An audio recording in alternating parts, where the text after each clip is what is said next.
topic tonight is the work of the Holy Spirit. I'd like to make a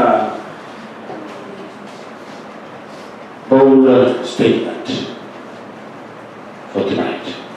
Statement 1. Can you see? It says, our Heavenly Father gave the Holy Spirit to those who ask Him. We know that the Holy Spirit is ever present, right? But the Holy Spirit will be only given to those who ask Him. We and I can company if you don't ask, then God will never give you His Spirit. For He says, ask and you shall receive. So that's why I put up that statement. Our Heavenly Father will only give the Spirit to those who ask. So it's important that we ask the Father for the Holy Spirit. And that happens too during the time of the Pentecost, when they were together. They were seeking and asking for the Spirit. And the Spirit came down in flames of fire. That's why we put out the statement, our Heavenly Father will only give the Spirit to those who ask Him. Sometimes we take it for granted that the Spirit is around, right? We say, oh, the Holy Spirit is there. He will. No. We need to ask Holy Spirit. Second statement. It is only given by God to those who what? Obey Him. Amen. That is the condition. For those who obey, He will give. Those who love me keep my commandments. We're going to have a one clue and a silly clue.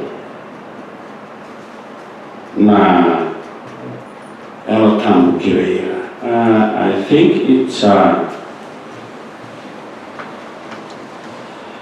found in the book of Acts 5:32. Can somebody read that text, please? Acts 5:32. What does it say? Sarah, any question? And we are His witnesses to these things, and so also is the Holy Spirit, whom God has given to those who obey Him. Yes. The Spirit will only be given to those who obey Him. Our Heavenly Father will give the Holy Spirit to those who ask, and He will only give to those who obey. Statement 3. As I was reading the context of what our topic is for tonight, it's a bold statement. It's a challenging statement. It says, without the Holy Spirit, we are called incomplete Christians. What a word. We are incomplete without the Holy Spirit. Do you agree? Mm-hmm. Yes. Because the Spirit will give you love, joy, peace, long-suffering. Without the Holy Spirit, those things will be absent from my life and your life and will become incomplete. We will only be a complete Christians when the Holy Spirit is in us. Right? Amen. Yeah. So do you want to be a complete or incomplete Christian? Complete. A complete Christian. So to be a complete Christian, we need to have Holy Spirit. That's statement number 3. I'd just like to go back to what the others have been talked about this week, for those who may have missed out. Our first topic was the need of the Holy Spirit. Holy Spirit by Uncle Ted, I think. It says in First Act, chapter 1, verse 8, you will receive the power when the Holy Spirit comes upon you, and you will be my witness, telling people about me everywhere, in Jerusalem, throughout Judea, in Samaria, and to the ends of the earth. We need the Spirit's power so that we can be a witness, not only in the communities around us, but to the ends of the earth. Thank you, Uncle Terry, for that reminder. The second night, who was the second topic? Uncle Kaye. Yes. It says on the second night, the witness of the Holy Spirit, it convicts us.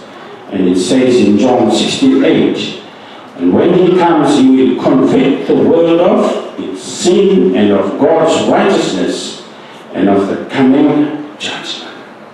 It will tell you black and white what is sin, right? It will tell you about God's righteousness, and it will also judge us. That is the Holy Spirit.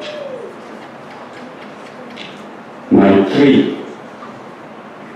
Victory through the Holy Spirit. It says in Galatians 5:16, so I say, walk by the Spirit, and you will not gratify the desire of the flesh. We will not be liking the desire of the flesh if we walk by the Spirit, as reminded by Sally. Topic 3, on the victory through the Spirit. Topic 4 was Tal-Tal. Tal-Tal, the river and the to be baptized by the Spirit.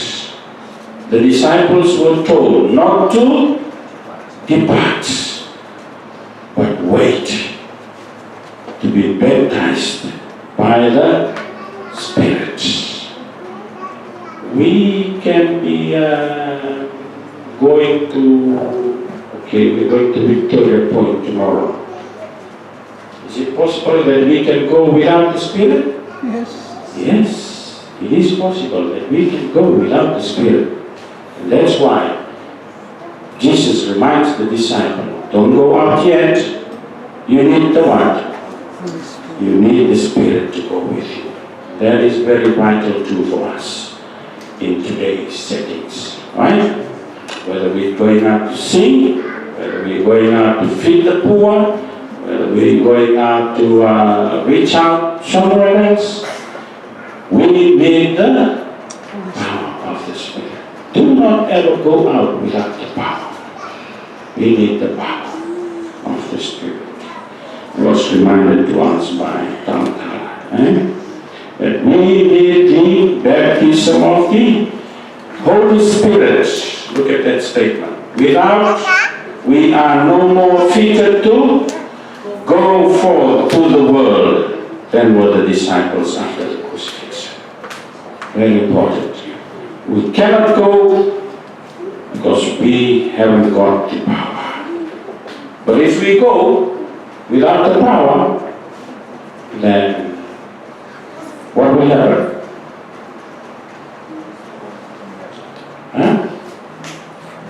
Like the message that we will probably go and tell, Witness. Yes.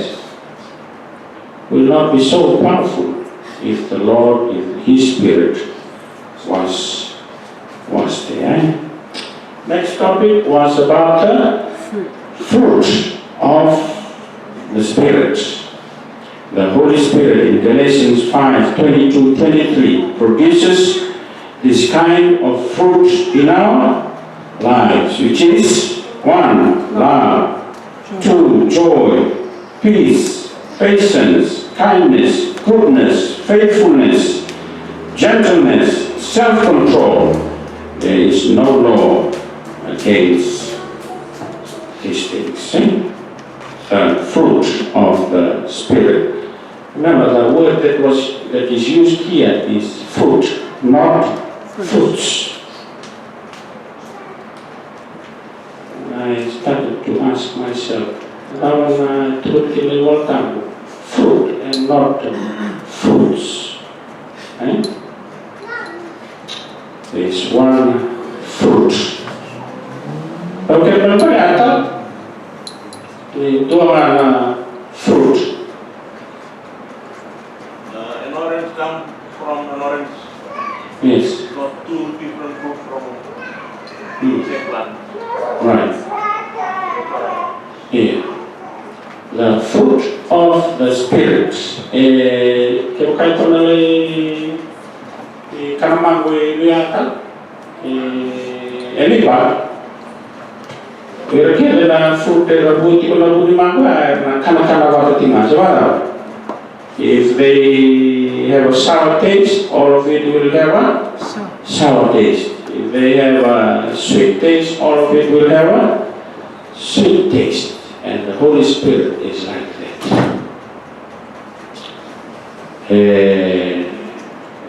All the fruit are all one. They are all linked together. No, you cannot take one out and have one the other. Right? Zach?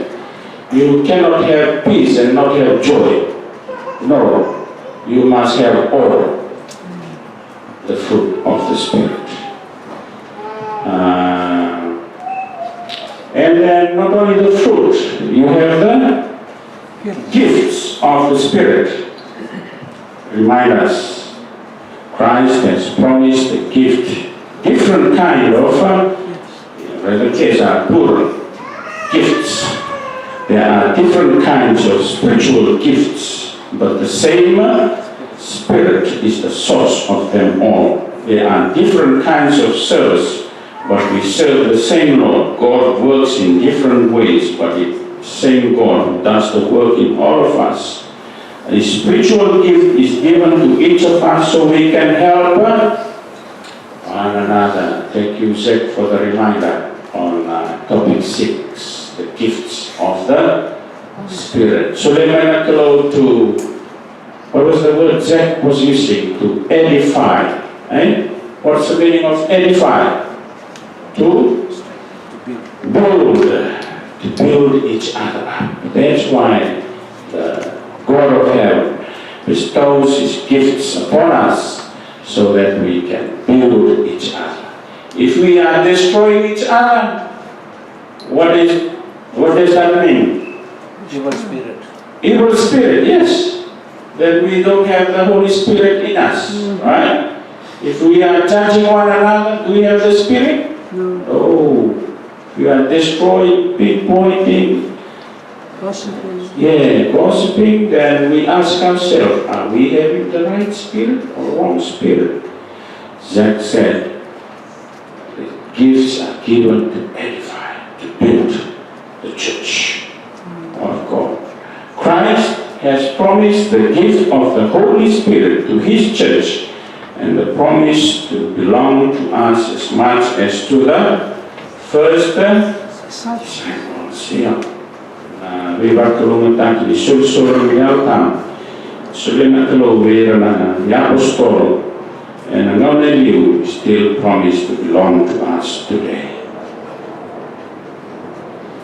And I'd like to make another statement. It says, just as food, water, air, and sunlight are indispensable to the support of our physical life, so the gifts of the Spirit are also indispensable to our spiritual life and activity. They are the Christian's life support. Yes, very important to have the gifts of the Spirit. They are indispensable. In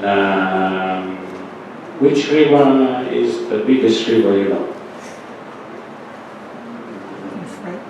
Nile, Mississippi, River. What goes up and down the river? The boats, right? They carry the cargoes. If you go to the large rivers, Mississippi, the famous rivers in the world, they use the river to carry their belongings, their cargoes, carry people on the boat. But imagine if the river dries up, what will happen?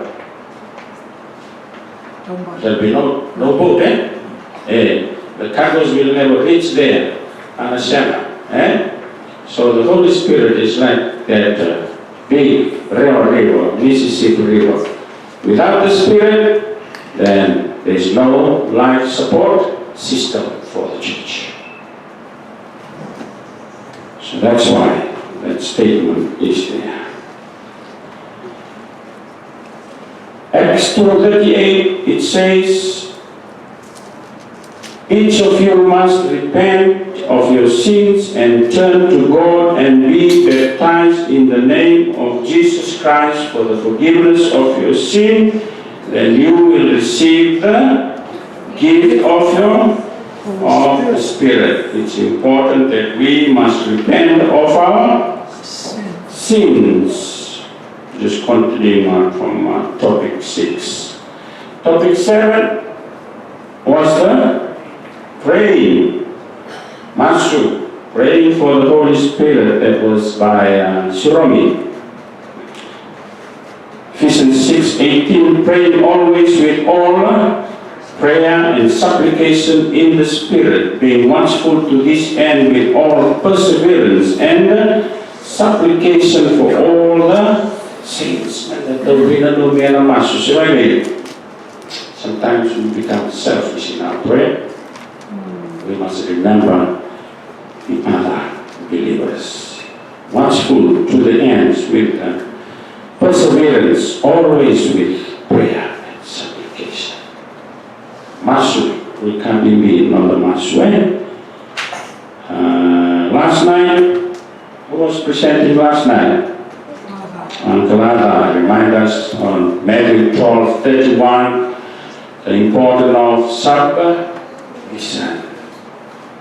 Therefore I say to you, every sin and blasphemy will be forgiven, but the blasphemy against the Spirit will not be forgiven. We are reminded again last night.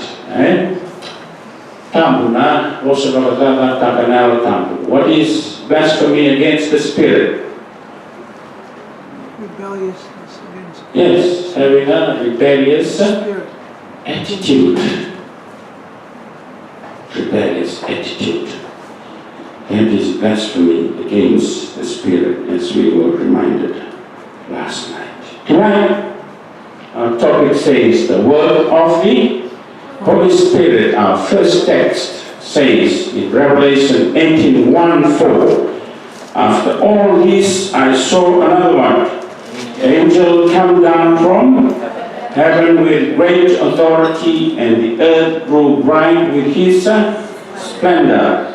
Then I heard another voice calling from heaven. What? Come away from her. Come away from her, my people. Do not take part in her sins, or you will be punished with her. Tuk ni Angilosi, Mary. Third. 3 angels' message. Mary. Come out of her. Come out from where? Babylon. From Babylon. Right? Come out from Babylon, my people. Do not take part in her sins. The Lord God of heaven, with the power of his Spirit, will enable us to come out of Babylon. Come away from her, my people. Do not take part in her sins. We can only free us from sin by the power of the Spirit. We cannot free ourselves through our own power, only by the power of the Spirit. It says in Evangelism, page 299, the inworking ministry of the Holy Spirit is our greater Predestination. need. The Spirit is all divine in its agency and demonstration. God wants you to have the gracious spiritual endowment. Then you will work with a power that you were never conscious of before. We need the inworking ministry of the Holy Spirit. That is our greatest need. Without the Spirit, there will be no power. It says that you will work with a power that you were never conscious before. To come out means to what? Sever all connections with every unscriptural doctrine and practice. This separation is to be as complete and final as that of the immigrant who renounces his former citizenship, the bride who forsakes all rivals for her legal husband, and the parachutist who leaps from his plane. They don't have any further attachments. Come out, sever all connections. Tahu tu bilewi, ligai wataratiku. Right? That's the meaning of come out.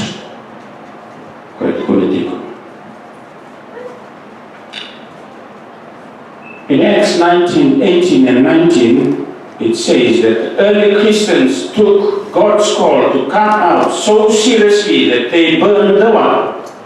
If you look at the text in Acts 19:18, 19, they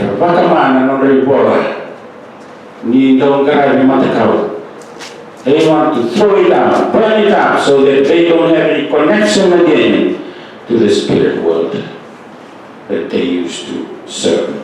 Their former apostasy. Does God ask any less of his people today? We need to come out of Babylon. There are times when it is not enough to know and believe what is truth, to have right opinions, to silently, secretly place one's sympathies on the right side. Belief must be translated into what? Action. And that's why coming out means you not only believe, but you need to take action. And you will only take action by the power of the Spirit. It says, it was not enough for the ancient Hebrews on that faithful Passover night in Egypt to merely believe. Action also was called for. The blood must be sprinkled on the doorpost.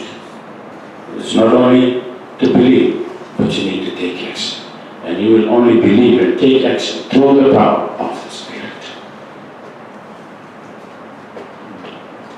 It was not enough for God's people in Elijah's day to merely nod their heads and say, that settles it. We are convinced now that Jehovah is right and that Baal is wrong. They had to step out openly and take a stand with Elijah. You need to step out. Take action. Serve yourself. Come out through the power of God. Whatever sins we're holding to, we need to sympathize with that sin through the power of God. We need to fix it up. You cannot fix up by yourself, by the power of the Spirit. It was not enough for Nicodemus and other Jewish converts to approach Christ's teaching in the secrecy of their own hearts, but never to confess him openly. They had to break strong national ties and long-established customs and identify themselves boldly with the newborn Christian church. You need to come out. We need to come out. And it says in the next statement, today it is not enough for us to say in our hearts, I believe that God's last warning message is true. It is not enough to be a secret disciple. If we are on a sinking ship, it is not enough to approach the lifeboat. We must get into the boat. Even so, it is not enough to agree that Babylon is fallen and is become the hole of every foul spirit and the cage of every unclean and hateful bird. We must heed God's call to come out of Babylon. Amen.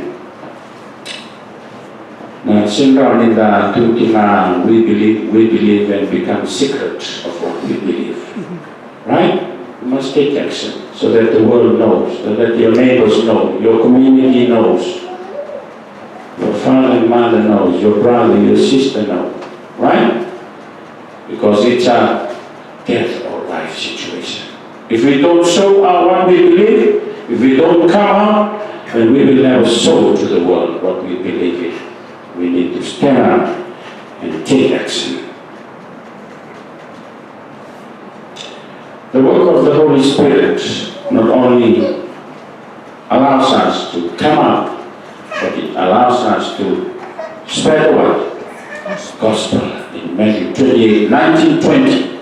Therefore, go and make disciples of all nations. That's the work of the Holy Spirit. If it's challenging you and convicting you to go out and reach out to those that are out there in the community, remember, that is the power of the Spirit working in you. It will also enable you to speak with boldness. And the second reality was really, we will not fear, but we will stand like Peter and John in front of Pilate, in front of the Sanhedrin. It says, after they prayed, the place where they were meeting was shaken, and they were all filled with the Holy Spirit and spoke the word of God boldly. Right? We will be able to go out and speak boldly about Jesus. What else does the Holy Spirit does in us? It brings us into God's presence, like the Psalms in 51. Verse 11, do not banish me from your presence, and don't take your Holy Spirit from me. The Holy Spirit is the one that brings you closer, and myself closer, to the Lord of heaven. The Holy Spirit helps us, abides with us forever, and is our helper and comforter, as John 14:16 says, and I will ask the Father, and he will give you another advocate who will never leave you. That is so satisfying. Somebody that will be by your side for the whole of your life.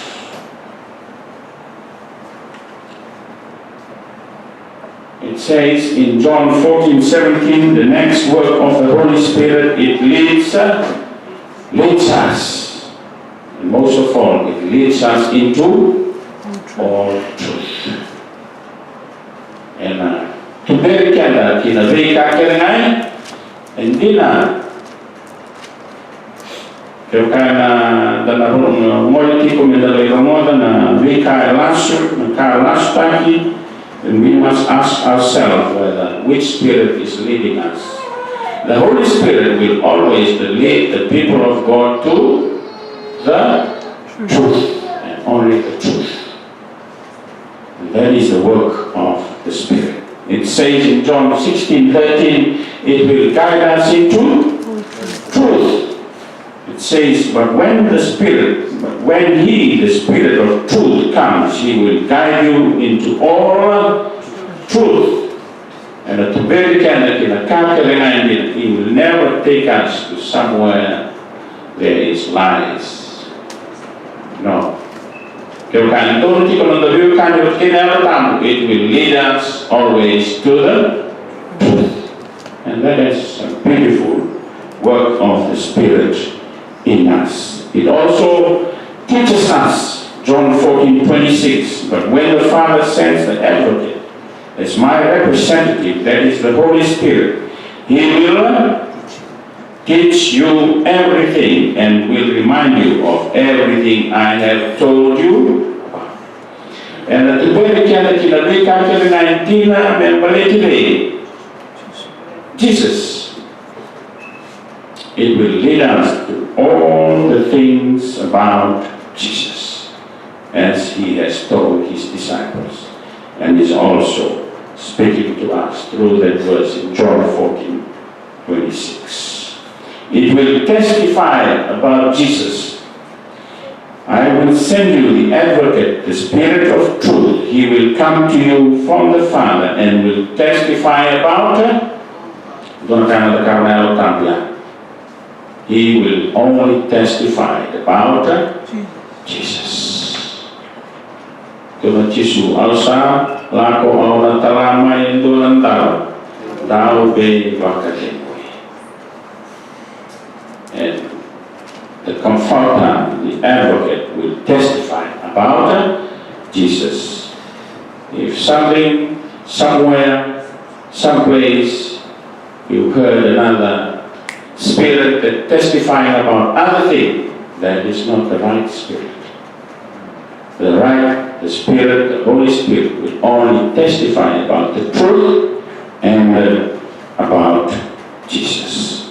John 16:8, one of our texts, one of the nights, it says, it will convict us of the sin and God's righteousness and the coming one, judgment. The Spirit also helps us in our witness. In the Malmalum, Spirit helps us in our witness. For example, we don't know what God wants us to pray for, but the Holy Spirit prays for us. Right? Why when we're not going to clone out time where don't much like Kennedy. He remembers us. He prays for us. It is not our prayer that goes to the Father in heaven. It is the prayer of the Holy Spirit on our behalf. We can talk as long as we want, but the Spirit will gather what is right, and the will of God will make known to his Father, to our Father. Right? The Spirit does that, prays for us. He helps us in our witness. He intercedes for us. In Romans 8:26-27, and the Father who knows all heart knows what the Spirit is saying, for the Spirit pleads for us believers in harmony with God's own will. The Spirit and God, they are the one who does the talking. Not the masu and the other thing now one time, one time, not the masu, one close. Because spirit to spirit, they connect. Right? It is vital that we connect with the Holy Spirit. Second last statement. It says, someday will come a great revival among God's true people all over the earth. The Holy Spirit will come down in great power. This moving of the Holy Spirit was compared in Bible times to the latter rains that will fall in the Middle East, bringing crops to maturity and harvest. Someday, the people of God will go on to share their faith in every possible way. Miracles will be performed through Christ. Thousands, perhaps millions, will be saved. The work of the Spirit is to save the lost, and there is no greater joy than to share in that work. Amen.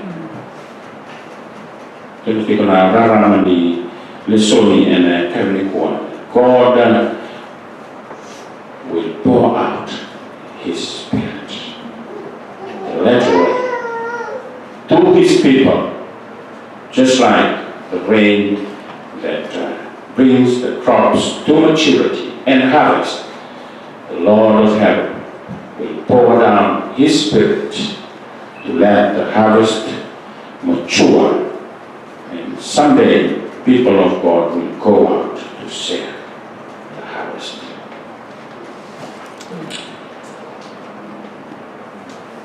And that is the last challenge for us tonight. God is searching through your heart, and it's saying, who shall I send? And who will go for us? Dona kilometer away, no, right? Palatini, he is asking you and me, will you go with him through the power of his Spirit out into the world? God's priority is to come and seek and save the lost. And that should be our priority. If God leads us this year, our priority as a church is to seek and save. In our families, in our departments, in our church, this year, the priority of the Spirit will become our priority to go out. But the Lord is asking, whom shall I send? Will you stand up and say, here I am, Lord, send me.